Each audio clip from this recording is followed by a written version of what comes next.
Innovation has always been driven by a person or a small team who has the luxury of thinking of a new idea and pursuing it. There are no counterexamples. It was true 100 years ago, 10 years ago, it'll be true for the next 100 years.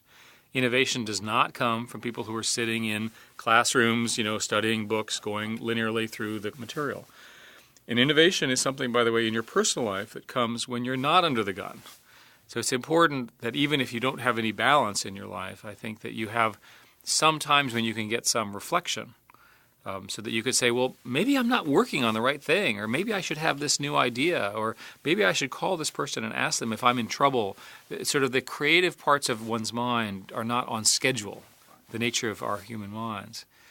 So in our case, what we try to do is we try to encourage with things like 20% time and these small technology teams that are the 10% which are undirected.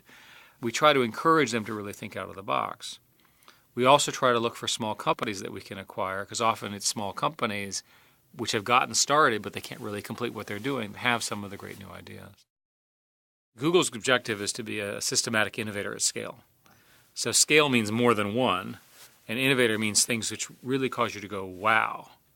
And systematic means that we can systematize the approach. We can actually get groups, and we don't necessarily know this month which one, but we know it's portfolio theory. We have enough of them that a few of them will pop up.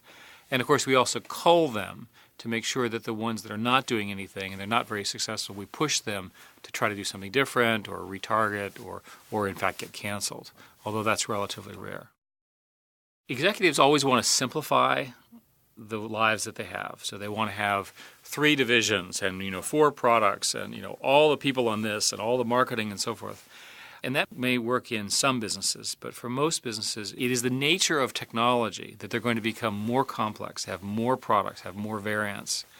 And it's part of the competitive barrier to entry is to understand that and to actually have resilient, scalable, differentiated, and global products, which means they can't be built by 2 people anymore. And we recognize this. So in our case, while we recognize that innovation comes from small teams, and we organize it that way, we also encourage them to talk to each other.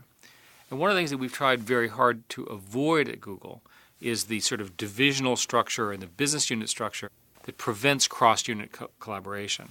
And it's difficult. And I understand why people want to build these business units and have their presidents and you be in charge of this and that.